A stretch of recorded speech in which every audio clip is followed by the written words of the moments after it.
Science and technology చూసుకుంటే recent trends like ABPSC group 1 trends 2023 2024లో కూడా current affairs నుంచే ఎక్కువ నెంబర్ ఆఫ్ క్వశ్చన్స్ అయితే మనకు కనిపించాయి. అయితే ఇప్పుడు సైన్స్ అండ్ టెక్నాలజీకి సంబంధించిన ఏవైతే మెయిన్ ట్రెండ్స్ ఉన్నాయో సో వాటిని బేస్ చేసుకొని మీకు కంటెంట్ అంతా బిల్డ్ చేస్తున్నాను. సో ఇదొక ఫ్రీ ఇనిషియేటివ్ కరెంట్ అఫైర్స్ పరంగా. ఇవన్నీ కూడా మన టెలిగ్రామ్ ఛానల్ నెక్స్ట్ ఐఎస్లో ఈ పీడిఎఫ్స్ అన్ని కూడా నేను పోస్ట్ చేస్తున్నాను. సో మీరు అక్కడ నుంచి డౌన్లోడ్ చేసుకొని ఈ కంటెంట్ అంతా మీరు చదవచ్చు.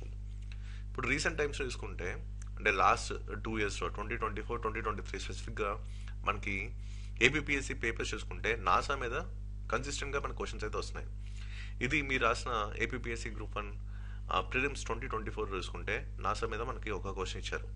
అలాగే 2023లో కూడా ఏపీపీఎస్సి గ్రూప్ 1 ప్రిలిమ్స్లో నాసా మీద క్వశ్చన్ వచ్చింది. అలాగే ఇప్పుడు వేరే ఎగ్జామ్స్లో కూడా నాసా మీద మనకి క్వశ్చన్స్ అయితే కనిపించాయి.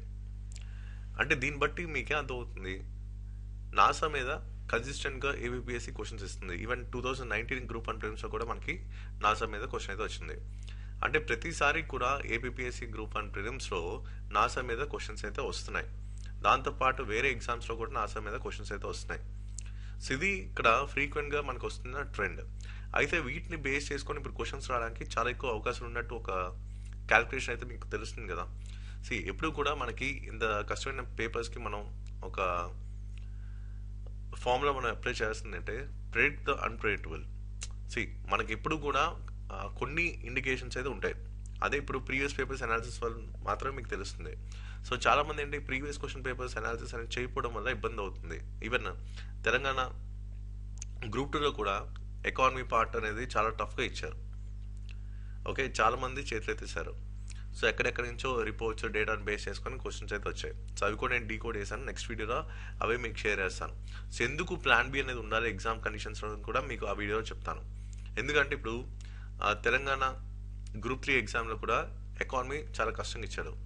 అయితే అక్కడ 150 క్వశ్చన్స్లో 85 క్వశ్చన్స్ నేను పర్సనల్ మెంటర్షిప్లో నాకు ఎవరైతే ట్రైన్ అయ్యారో వాళ్ళు ఈజీగా ఆ స్ట్రాటజీస్ అండ్ టెక్నిక్స్తో 85 క్వశ్చన్స్ సాల్వ్ చేయగలరు. అంటే ఓన్లీ త్రూ టెక్నిక్స్ అనమాట. సో మిగతావన్నీ కూడా సబ్జెక్ట్తో చేయగలరు. సో దాంట్లో మన మెంటర్షిప్ బ్యాచ్ నుంచి హైయెస్ట్ స్కోర్ ఎంత వచ్చిందంటే 150కి 106 గ్రూప్ 3 ఎకానమీలో. అలాగే ఇప్పుడు నిన్న కూడా గ్రూప్ 2 అయ్యింది.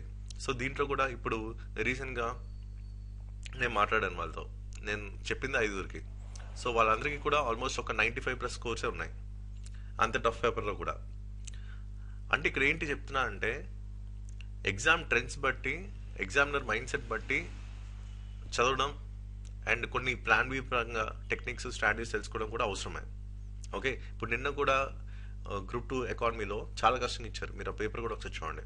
అక్కడ కూడా ఒక 72 క్వశ్చన్లు మన టెక్నిక్స్తోనే అయిపోతున్నాయి.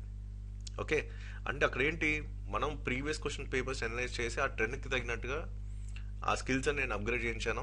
సో ఇన్ కేస్ క్వశ్చన్కి ఆన్సర్ తెలియనప్పుడు ఏం చేయాలనే ప్లాన్ బి కూడా ఇచ్చాను. So how to handle the bounces in exam conditions అనేది మన మెయిన్ పాయింట్ అనమాట పర్సనల్ మెంటర్షిప్లో.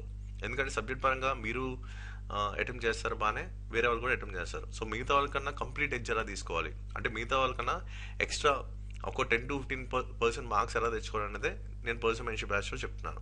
అది యాక్చువల్లీ వర్కౌట్ అయింది కూడా. ఈవెన్ గ్రూప్ 3లో కూడా అంత టఫ్ పేపర్స్లో కూడా 450కి 331 హైయెస్ట్ స్కోర్ తెలంగాణ గ్రూప్ 3లో. అవన్నీ కూడా టఫ్ పేపర్సే. సో నిన్న కూడా గ్రూప్ 2లో కూడా మొత్తాన్ని కూడా టఫ్ పేపర్సే. సో అది కూడా మీకు చెప్తాను. ఒక 2 days పోయాక ఎగ్జాక్ట్ నెంబర్స్ మీకు చెప్తాను ఎంత మన వల్ల ఎంత హై స్కోర్ తెచ్చారు అనేది. ఎందుకంటే నేను ట్రైన్ చేసిన తక్కువ మంది. సో ఆ ట్రైన్ చేసిన వాళ్ళు బాగా ఎక్సెల్ అవుతున్నారు కూడా. సో అవన్నీ కూడా నెక్స్ట్ తెలంగాణ గ్రూప్ 2 రిజల్ట్స్ వచ్చినా కూడా నేను మాట్లాడతాను. ఓకే, సో ఇవన్నీ ఏంటి ప్రాక్టికలీ ప్రూవెన్ స్ట్రాటజీస్. ఇదేదో ఇప్పటి నుంచి మనం చేస్తుంది కాదు, 2016 నుంచి మనం చేస్తున్నాం. సో అప్పుడు 2016 ఏఈలోనే నా దగ్గర 35 మంది సెలెక్ట్ అయ్యారు. సో వాళ్ళందరూ కూడా జనరల్ స్టడీస్ వీక్. సో వాళ్ళందరికీ కూడా చాలా ఎక్కువ మార్కులు నేను తెప్పించాను అనమాట. అలాగా 2016 ఏడబ్ల్యూ ఏపీఎస్సి ఫస్ట్ ఎగ్జామ్ నిర్వహించిన స్టేట్ డివైడ్ అయిన తర్వాత ఏడబ్ల్యూ కావాలంటే మీరు చెక్ చేసుకోవచ్చు. సో అక్కడి నుంచి కూడా మనం స్టార్ట్ చేసాం గైడెన్స్ అండ్ అవన్నీ కూడా మంచి రిజల్ట్స్ అయితే తీసుకొచ్చాయి. Group 1 group 2 group 3 group 4 AE AW FRO polytechnic lecturer ఇలా చాలా దాంట్లో మనం సెలెక్ట్ అయ్యారు. ఈవెన్ ఆ టెస్టిమోనీస్ అన్ని కూడా మన టెలిగ్రామ్ ఛానల్ ఉన్నాయి, అవన్నీ కూడా మీరు చూడొచ్చు. ఓకే, కాబట్టి ఇవన్నీ కూడా నేను చెప్పిన ప్రతి ఇన్పుట్ కూడా మీరు examination point of view calculate చేయండి. అంతే తప్ప ఏదో నాలెడ్జ్ బేస్ కోసం కాదు. మెయిన్గా ఇప్పుడు ఫర్ ఎగ్జాంపుల్ ఈ కంటెంట్ మీరు చదివితే రేపటి రోజు ఇవి మార్క్స్ని తీసుకొస్తుంది. లేకపోతే నాసా ఏదైతే నేను ఇన్పుట్ ఇచ్చానో వాటి మీద కూడా మీరు కూడా ఇలా ఓన్గా నోట్స్ చేసుకున్నా సరే అది మీకు మార్క్స్ని తీసుకొస్తుంది. ఇలాగా ఒక క్యాలిక్యులేషన్తో ఒక ప్రెడిక్టివిటీ నేచర్తో మీరు ముందుకెళ్ళాలి. ఓకే, ఇప్పుడు ఫర్ ఎగ్జాంపుల్ ఇక్కడ దీంట్లో కూడా ఉంది. ఇప్పుడు ఇక్కడ మిషన్ అనే కీవర్డ్ ఉంది. ఒకసారి పాత పేపర్స్ చూడండి, మిషన్ అనే కీవర్డ్తో చాలా క్వశ్చన్స్ అయితే ఉన్నాయి. ఓకే, సో మామూలుగా కాదు, సైన్స్ అండ్ టెక్నాలజీ స్పెసిఫిక్గా కాదు, ఓవరాల్ జనరల్ స్టడీస్ చూడండి, కరెంట్ అఫైర్స్ పార్ట్లో మిషన్ అనే కీవర్డ్ ఎక్కడ వచ్చినా సరే మన క్వశ్చన్స్ చాలా ఉన్నాయి. అవన్నీ కూడా ఒకసారి మీకు క్రాస్ చెక్ చేయండి, నేను చెప్పింది నిజమా కాదా. సో ఇప్పుడు ఏంటి, దీని మీద బేస్ చేసుకొని ఓకే దీనికి మనం టాప్ ప్రయారిటీ ఇచ్చుకోవడానికి క్యాలిక్యులేషన్ అనేది స్టార్ట్ అవుతుంది. సో అప్పుడు ఏంటి, దీని పరంగా ఏవైతే మనకి ఎగ్జామినేషన్ పాయింట్ ఆఫ్ లో స్పెసిఫిక్ కీవర్డ్స్ ఉన్నాయో సో వాటిని ఇలాగా బ్రేక్ చేసుకుంటే మీకు ఈజీగా ఉంటుంది చదవడానికి. అదే ఇప్పుడు మీరు కంప్లీట్ పాయింటర్ వైజ్ పెద్ద పెద్ద పాయింటర్ పెట్టుకొని చదివితే అది మీకు మెమరీ రిటెన్షన్ కూడా మీకు చాలా కష్టం అవుతుంది. ఓకే, సో కొన్నిసార్లు చూడండి ఇక్కడ లార్జెస్ట్ అనే కీవర్డ్తో మనకి చాలాసార్లు క్వశ్చన్స్ అవుతాయి. ఓకే, సో మేబీ ఇక్కడ కూడా ఈ పాయింట్ తీయొచ్చు కూడా ఏపీపీఎస్సి.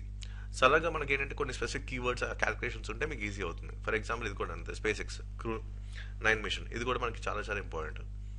ఓకే, సో ఇక్కడ కూడా మనకి ఏంటంటే దానికి సంబంధించిన ఏవైతే ఉన్నాయో డీటెయిల్స్ అది మనకి ప్రతిదీ కూడా క్లియర్గా తెలియాలి. ఎందుకంటే ఇప్పుడు ఒరిజినల్గా మనకి న్యూస్ పేపర్లు అంటే చాలా లెంగ్తీగా ఉంటాయి అన్నీ కూడా. సో దాన్ని మనం సింప్లిఫై చేసుకోవాలి. ఓకే, సో రేపటి రోజు అబ్జెక్టివ్ మీద అడగచ్చు, లేకపోతే మెంబర్స్ మీద అడగచ్చు, లేకపోతే రిటర్న్ క్రూ మీద అడగచ్చు, లేకపోతే లాంచింగ్ సైట్ మీద అడగచ్చు. అలాగే కొన్నిసార్లు మీరు చూస్తే ఫస్ట్ అనే కీవర్డ్ మీద మీకు ఆల్మోస్ట్ ఒక 3 to 4 క్వశ్చన్స్ ఉన్నాయి సైన్స్ అండ్ టెక్నాలజీలోనే, ఏపీఎస్సీ గ్రూప్ 1 ప్రిలిమ్స్ 2024లోనే. సో ఫస్ట్ అనే కీవర్డ్ ఎక్కడ వచ్చినా మీకు ఇంపార్టెంట్ ఎగ్జామ్కి. ఇలాగా ప్రతిదీ కూడా ఒక క్యాలిక్యులేషన్ ఉండాలి. మనం ఎందుకు క్వశ్చన్ చదువుతున్నా ఒక పర్పస్ అనేది ఉండాలి కదా. ఇక్కడ మీకు మ్యాక్సిమం మార్క్స్ వస్తేనే మీకు అనుకున్న సర్వీస్ అయితే మీ దగ్గరికి వస్తుంది. ఓకే, సో మ్యాక్సిమం మార్క్స్ ఎలా పుల్ ఆఫ్ చేయాలనే నేను చెప్తుంది ఇవన్నీ కూడా. ఓకే, సో తర్వాత ఇది కూడా అంతే, మెసేజ్ అనే బాటిల్. సో ఇలాగ ఇనిషియేటివ్ అనే కీవర్డ్తో కూడా మనకి చాలా క్వశ్చన్స్ అయితే ఉన్నాయి కరెంట్ అఫైర్స్లో. సో ఓన్లీ ఆ ఇనిషియేటివ్ అనే కీవర్డ్తో చూడండి చాలా క్వశ్చన్స్ అయితే మనకు ఉన్నాయి. అలాగే నెక్స్ట్ ఇక్కడ అకార్డ్ అనే దాంతో కూడా మనకి చాలా క్వశ్చన్స్ అయితే ఉన్నాయి. సో దీనికి సంబంధించిన గోల్స్ ఏంటి, అలాగే ప్రిన్సిపల్స్ ఏంటి, దాని మీద కూడా ఇవ్వచ్చు మనకి. ఓకే, ఇందాక మీకు చెప్పినట్టు మిషన్ అనే కీవర్డ్తో మనకి చాలా క్వశ్చన్స్ అయితే ఉన్నాయి కాబట్టి ఇవన్నీ కూడా మనకి ఇంపార్టెంట్. అలాగే ఇప్పుడు ఏ సంవత్సరంలో లాంచ్ చేశారు కూడా అడుగుతున్నారు. ఓకే, కాబట్టి ఇయర్ కూడా మనం మెన్షన్ చేసుకోవాలి. అలాగే ఇందాక మీకు చెప్పినట్టు ఫస్ట్ అనే కీవర్డ్ ఎక్కడ వచ్చినా సరే మనకి ఇంపార్టెంటే. ఓకే, సో ఇప్పుడు మనం చూసాం చంద్రయాన్ 3 సంబంధించిన రోవర్స్ మీద అడిగారు. ఓకే, అది ఆల్రెడీ మన ప్రీవియస్ క్వశ్చన్ ఉంది కాబట్టి ఇక్కడ కూడా మనకి రోవర్ క్లైంబింగ్ అనేది చాలా చాలా ఇంపార్టెంట్. కాబట్టి ఇది కూడా examination point of view important మనకు తెలుస్తుంది కదా. సో ఇది ఒక క్యాలిక్యులేషన్. నెక్స్ట్ ఇంతకుముందు చెప్పాను ఇస్రో మీద కూడా మనకి క్వశ్చన్స్ ఉన్నాయి, అలాగే ఇక్కడ మిషన్ అనే కీవర్డ్ ఉంది. సో ఇది కూడా మనకి చాలా చాలా ఇంపార్టెంట్ ఎగ్జామినేషన్ పాయింట్ ఆఫ్ వ్యూలో. కాబట్టి ఇవన్నీ కూడా మీకు తెలియాలి. అండ్ దాంతోపాటు నాసాకు సంబంధించిన స్టాటిక్ పార్ట్ కూడా మీకు తెలియాలి, ఎందుకంటే స్టాటిక్ పార్ట్ మీద కూడా మన క్వశ్చన్ రావడానికి అవకాశం ఉంది. అందుకు ఇవన్నీ కూడా కీ ఫ్యాక్ట్స్ అయితే మీకు ఇక్కడ ఇచ్చాను అనమాట. ఓకే, అలాగే ఇప్పుడు ఇంటర్నేషనల్ స్పేస్ స్టేషన్ ఉంది. సో దీని మీద కూడా మనకి క్వశ్చన్స్ అయితే ఉన్నాయి. అంతేందుకు మొన్న రీసెంట్గానే మనకి ఒక క్వశ్చన్ ఉంది ఇంటర్నేషనల్ స్పేస్ స్టేషన్ మీద. ఓకే, సో దానికి సంబంధించిన డీటెయిల్స్ అన్ని కూడా ఇచ్చాను. ఓకే, అలాగే శాటిలైట్స్ మీద కూడా మనకి క్వశ్చన్స్ అయితే ఫ్రీక్వెంట్గా వస్తున్నాయి, అంటే ఇది కూడా మనకి ఇంపార్టెంటే. ఓకే, కాబట్టి దీనికి సంబంధించిన డీటెయిల్స్ అన్ని కూడా మీకు ఇచ్చాను. అండ్ దాంతోపాటు ఇక్కడ ప్రాజెక్ట్ అనే కీవర్డ్ కూడా మనకి బ్లూ ప్రింట్ ఒక పార్టే. సో చూడండి ఒకసారి, ప్రాజెక్ట్ అనే కీవర్డ్ ఎన్ని క్వశ్చన్స్ ఉన్నాయి కరెంట్ అఫైర్స్లో, కాబట్టి ఇది కూడా మనకి ఇంపార్టెంటే. ఇలాగా మనకి ఏంటంటే ఒక ప్రాపర్ క్యాలిక్యులేషన్ ఉండాలి. మనం ఏదైతే చదువుతున్నామో అది ఎగ్జామ్కి రిలవెంటా కాదా, అది ఎగ్జామ్లో క్వశ్చన్ రావడానికి అవకాశం ఉందా లేదా ఈ పర్టికులర్ బ్లాక్ నుంచి అని ఒక స్పెసిఫిక్ క్యాలిక్యులేషన్ ఉండాలి. అంతే తప్ప బ్లైండ్గా వెళ్ళొద్దు. ఎందుకంటే ఇక్కడ టూ మచ్ ఆఫ్ కంటెంట్ ఉంటుంది. ఎన్ని వేల పేజీలు చదువుతారు. ఓకే, ఇన్ని వేల పేజీలు చదువుతున్నప్పుడు దాంట్లో ఎన్ని వందల పేజీలు మీకు ఎగ్జామ్కి ఇంపార్టెంట్, దాంట్లో ఎన్ని క్వశ్చన్స్ రావడానికి అవకాశం ఉన్న క్యాలిక్యులేషన్ ఉండాలి కదా. సో ఆ రూల్ ఆఫ్ 10% అనేది ఉండాలి కంపల్సరీగా. లేకపోతే మీకు సిలబస్ కంప్లీషన్ అవుతుంది కానీ మల్టిపుల్ రివ్యూస్ అవ్వవు. అట్లీస్ట్ ఒక 5 to 8 times రివిజన్స్ అయితే తప్ప మీకు స్ట్రాంగ్ మెమరీ రిటెన్షన్ అనేది జరగదు, రైట్ ఐడెంటిఫికేషన్ ఆఫ్ ఆన్సర్ అనేది జరగదు ఎగ్జామ్ కండిషన్స్లో. ఓకే, ఇన్ కేస్ మీకు క్వశ్చన్కి ఆన్సర్ తెలియకపోతే ఏం చేయాలనే ప్లాన్ మీ కూడా ఇప్పటి నుంచే మీరు స్కిల్స్ని అప్గ్రేడ్ చేసుకోవాలి. లేకపోతే ఎగ్జామ్ కండిషన్స్లో అది మీకు ఆల్రెడీ మీరు ఏపీఎస్సీ గ్రూప్ 2 ప్రిలిమ్స్లో ఎక్స్పీరియన్స్ చేశారు సొసైటీ పార్ట్లో, అదే మీకు అక్కడ ప్లాన్ బి ఉంటే ఈజీగా అక్కడ 15 to 18 మార్క్స్ అనేది మీరు స్కోర్ చేయగలరు. సో అది క్వాలిఫైడ్ నేచర్ కార్డు ఓకే, కానీ ఇప్పుడు అంతా కూడా మెరిట్ బేస్డ్ అండ్ 92,000 మంది సీరియస్ కాంపిటేటర్స్ అనేది మీతో ఉన్నారు.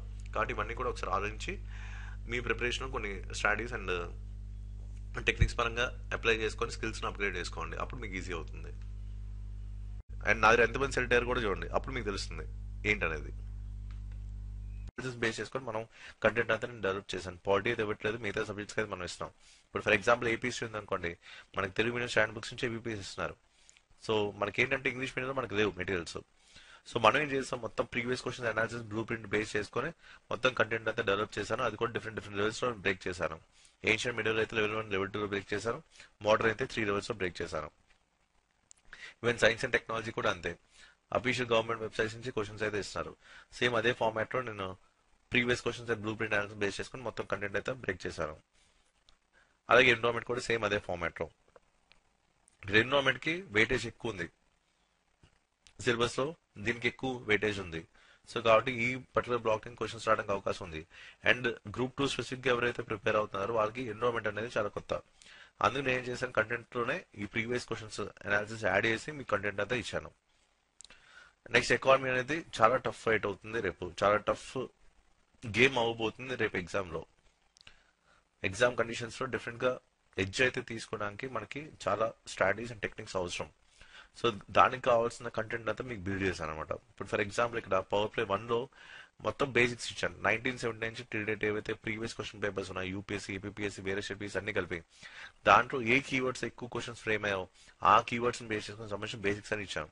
ఇది కనుక మీకు అర్థమైతే మీకు social economic outlook, budget speech, union budget, అలాగే economic survey of India, white papers, statistical abstract, అలాగే స్వర్ణాంధ్ర డాక్యుమెంట్, పాలసీస్ ఇవన్నీ కూడా అర్థమవుతాయి.